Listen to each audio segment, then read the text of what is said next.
Passado resolvido, futuro decidido. Capítulo 2. Mergulhando ainda mais no que há dentro de nós. Lamentar uma dor passada no presente é criar outra dor e sofrer novamente. Aqueles que não têm o passado resolvido acabam por compartilhar dor no presente e contaminar até mesmo as pessoas que mais amam. William Shakespeare. Quando nosso cérebro recebe uma orientação, é comum que ele a confronte com a orientação recebida anteriormente. Todos nós fazemos isso. Falo isso porque não duvido que, conforme você mergulhe neste segundo capítulo, depare-se com alguns conceitos contrários àqueles a que você foi submetido durante a sua vida. Preciso que você acredite no que estou falando e no que vou falar até o final do livro. Eu não estou aqui para catequizar você em uma nova religião, alterar sua visão política ou orientação sexual. Preciso que você aceite as lições passadas aqui. O foco é aprender. Como você já percebeu, não há nada a perder, apenas a ganhar. Para começar, é preciso desprender-se das influências do passado. Neste momento, você iniciará uma fase primordial. Está prestes a identificar quais foram os eventos que fizeram com que suas escolhas se tornassem repetitivas e sua vida saísse dos trilhos. É muito comum que em momentos assim, as pessoas sintam-se frustradas por conta da sensação de obviedade. Já ouvi incontáveis vezes alunos e alunas repetirem uma mesma frase. Por que eu não percebi isso antes? E a resposta é simples: não importa. O que importa é que agora você já percebeu. O mais importante você já fez. E é hora de começar a mudar o jogo. É preciso controlar o sentimento de frustração, porque ele é traiçoeiro. Ao invés de você se sentir feliz por finalmente estar caminhando para solucionar seus problemas, pode sentir-se mal por ter demorado a fazê-lo. A culpa por não ter compreendido a própria situação faz com que muita gente pare o processo de mudança por semanas ou meses, há até quem desista. Porque se deixar abalar emocionalmente pela consciência das oportunidades perdidas, em vez de encher-se de esperança, então pode acabar tropeçando na dor e no medo. Para evitar isso, gostaria que pensasse em quantas pessoas já conheceu e que jamais tivera esta oportunidade. Há grandes chances de corrigir falhas, a bênção de colocar a vida no caminho correto. Por um instante que seja, vamos olhar para a sua vida com a frieza que precisamos neste momento. Sim, você cometeu falhas. Sim, a vida nem sempre deu certo. Mas o quão sortudo você é por ter chegado até aqui, até esta exata página deste livro. A cada virada de folha, a cada nova frase lida e a cada novo ensinamento colocado em prática, você se encaminha para algo melhor. Cada escolha assertiva que você realizar a partir deste momento se somará num grande grupo de boas escolhas, possibilitando que novos caminhos se abram e que você prospere em todas as áreas da sua vida. Realizar estas ações, então, significa influenciar não apenas o rumo de nossas próprias vidas, como o rumo de outras. Tudo o que nós fazemos tem o poder de contagiar alguém, e dentro deste escopo existem duas possibilidades: a do contágio por meio da esperança e a do contágio por meio da dor. Não entendeu? Então imagine-se as seguintes situações. Situação 1. Você compartilha as decisões assertivas que tomou no decorrer da vida, Conversa com calma, carinho e atenção com todos à sua volta, que buscam algum tipo de conselho, sem nunca minar seus sonhos, mas sempre com a intenção de melhorar a vida daqueles ao seu redor. Com a paciência, a perseverança e a sabedoria de quem já esteve em uma situação pior e hoje pode estender a mão ao próximo. Faz tudo o que pode para tornar a caminhada de outros mais leve, serena e bem-sucedida. Você contagia pela esperança. Situação 2. Você é especialista em destruir sonhos alheios, porque os seus sonhos não se concretizaram. Desestimula qualquer um que se aproxime de você, sempre desenhando os cenários mais catastróficos e pessimistas que puder. Mesmo que não seja de maneira intencional, acaba ferindo, desanimando e afastando quem está por perto. Você contagia pela dor, uma dor que é sua, que foi causada por um evento do passado e deixou marcas mal resolvidas que até hoje não foram sanadas. Entrar em ação no presente de forma assertiva é o mesmo que fazer suas melhores escolhas, a fim de viver a vida que você merece. Porém, todas as escolhas que fazemos no presente são influenciadas por nossa história e nossas expectativas, nossas lembranças do passado e nossas projeções de futuro. Para entender melhor este conceito de passado, presente e futuro, veja o gráfico abaixo. Se você não acredita em mim, podemos matematizar a questão e embasá-la com a física quântica, que realiza medições através de estímulos negativos, aqui a dor e o medo, e estímulos positivos, a esperança e o sentido. Ainda não acredita? Então vamos embarcar em conceitos milenares presentes na Bíblia. A dor e o medo são o mal. A esperança e o sentido são o bem. Pessoas com lembranças de dor no passado não entram em ação de forma assertiva no presente. Esse contágio também nos atinge.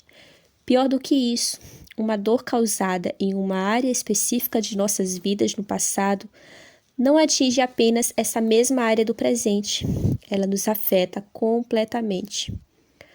Mais importante ainda, tanto as lembranças do passado quanto as projeções do futuro podem ser conscientes e inconscientes, enquanto algumas se tornam vívidas em nossa memória e em nossa vida. Outras ficam escondidas, mas ainda assim existem e nos afetam. Aqueles que não têm o passado resolvido acabam por compartilhar dor no presente e contaminar até mesmo as pessoas que mais amam. Quem tem o passado bem resolvido contagia os outros positivamente. Não sejamos especialistas em compartilhar dor, sejamos especialistas em compartilhar esperança. A maturidade, o tempo e o sentido das coisas. É entre 16 e 18 anos que a maioria de nós precisa fazer uma das escolhas mais importantes de nossa vida, a escolha da carreira profissional. Mal sabemos que esta decisão influenciará todos os outros acontecimentos de nossas vidas. Você acha que entre 16 e 18 anos nós temos idade suficiente para realizar uma escolha de tamanha magnitude e importância? Claro que temos. O problema não é a idade, é a maturidade, que, na época, muitos provavelmente nos faltou. Como você já aprendeu, a maturidade não está diretamente ligada à idade. Nós adquirimos maturidade com experiência e observações que vivemos e fazemos ao longo da vida, sejam as que já vivemos ou as que ainda almejamos viver. E para isso é preciso entender melhor o nosso conceito de time. Time é o momento, não é tempo. Se fosse tempo, seria time. Oportunidades têm data de validade. E na hora de uma tomada de decisão, seu cérebro busca aquilo que você já viveu, aquilo que acredita ainda viver um dia e entrega a você uma possibilidade de resposta. Hora de outra pergunta: qual é o melhor tipo de experiência?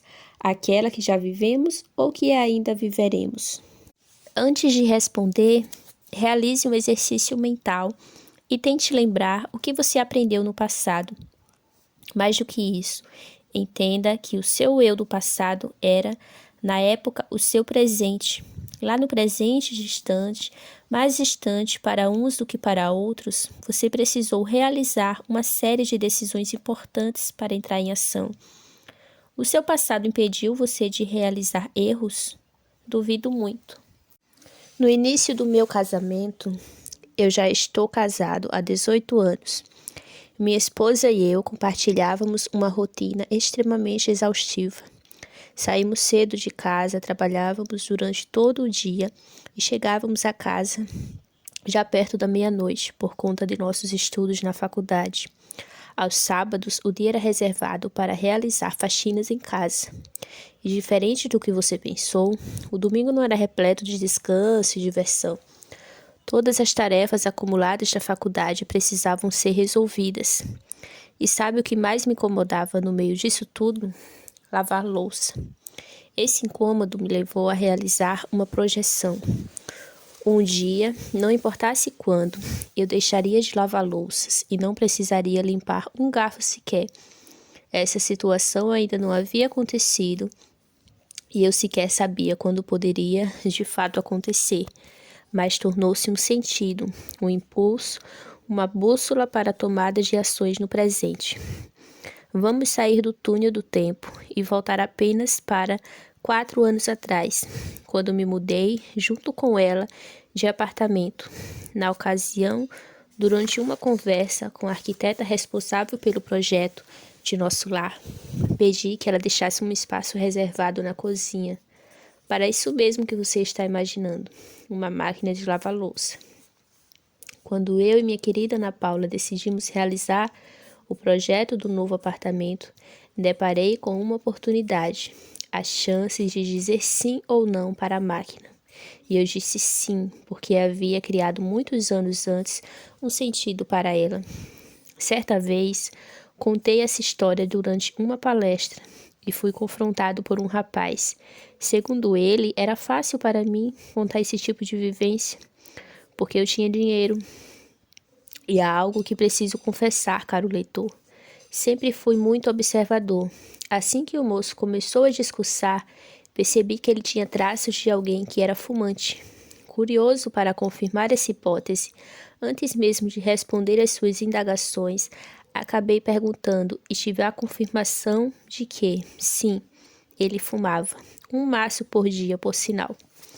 Naquele momento, realizei um cálculo simples, arredondando o preço do seu maço diário para R$ 5,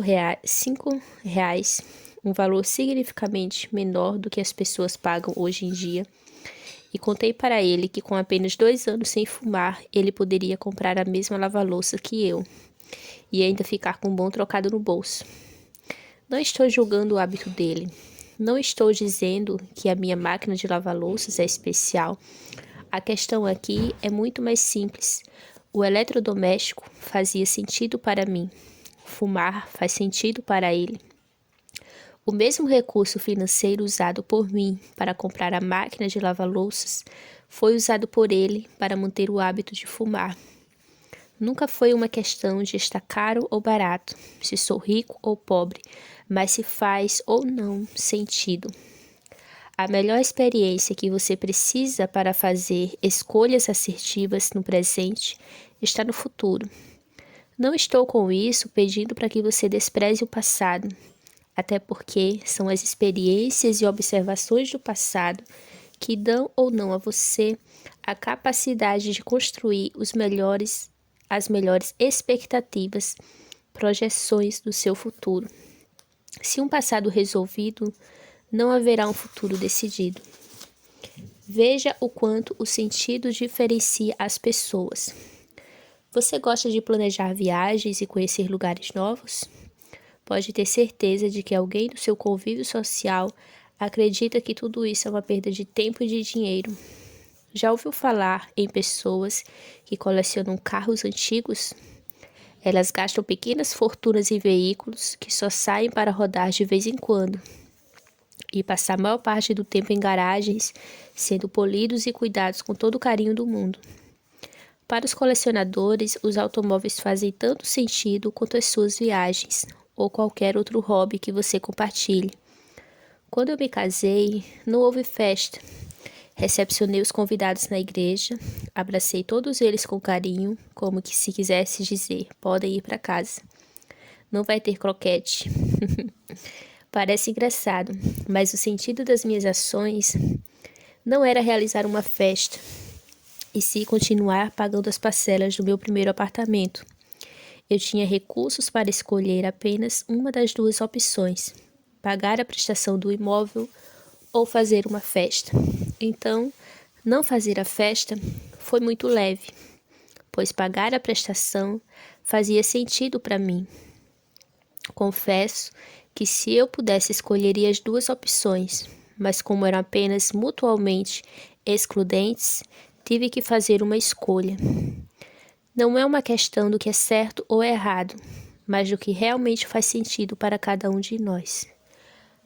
Você provavelmente conhece pessoas que só estão dispostas a casar se os planos envolverem uma festa incrível, que dure horas e receba centenas de convidados.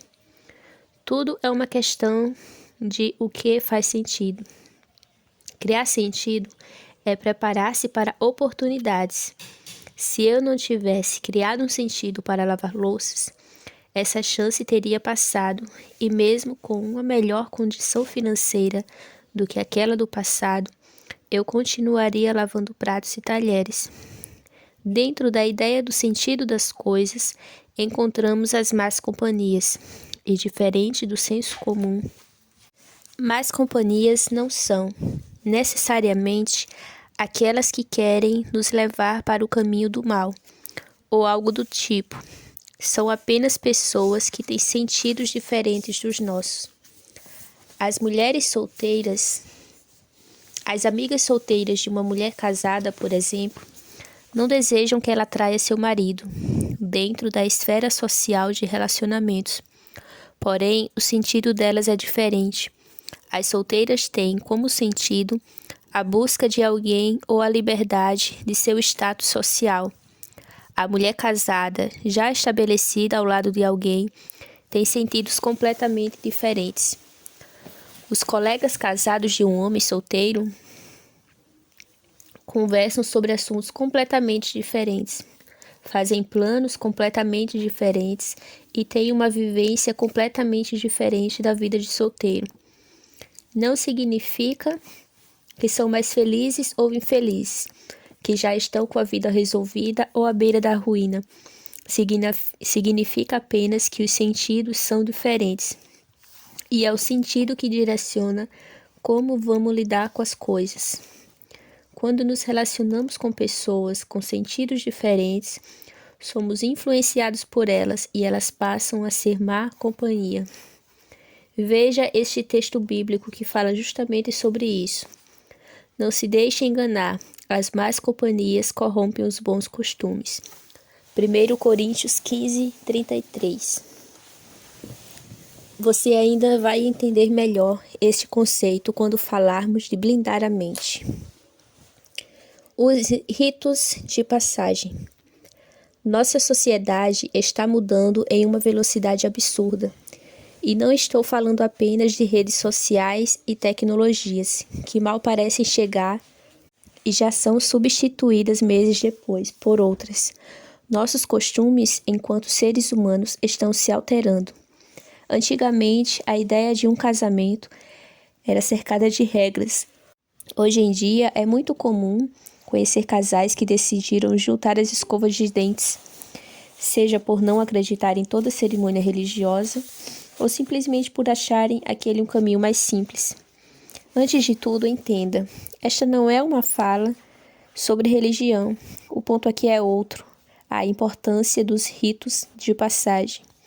Um casal que compartilha um lar, mas nunca realizou um rito de passagem para oficializar a união, no caso, a cerimônia que oficializa o casamento, ainda que simbolicamente e sem nenhuma ligação religiosa, entra em uma discussão. É muito mais fácil pensar que a saída mais simples e eficaz é ir embora do relacionamento. O rito de passagem é tão importante na vida das pessoas porque é permeado por uma série de estruturas sólidas que formam a nossa cultura. Por exemplo, por que existem tantas piadas de sogra e tão poucas piadas de sogro? Porque, para a nossa sociedade, tradicionalmente, o sogro entrega a filha para o noivo no altar.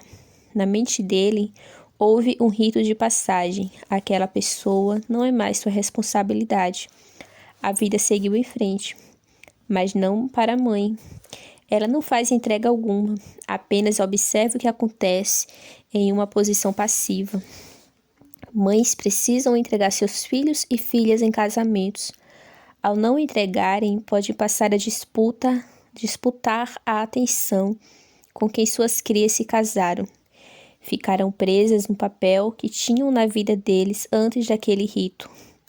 Quem casa entrega para os pais uma chave simbólica da casa anterior, em que foram criados e cuidados. O casamento é um rito de passagem criado dentro de um ambiente social machista. Quem faz a entrega da noiva para o futuro esposo é o pai. Já o noivo é entregue pela mãe para o altar.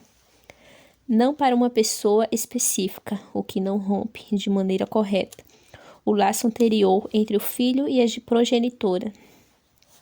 Neste exemplo, encontramos uma questão muito importante. Quando essa chave simbólica não é entregue, os recém-casados acabam acreditando que se tudo der errado, podem voltar para casa. Afinal, nunca saíram completamente. E esse não é o maior problema do mundo, mas ter essa muleta mental instalada na cabeça aumenta muito a predisposição de falha.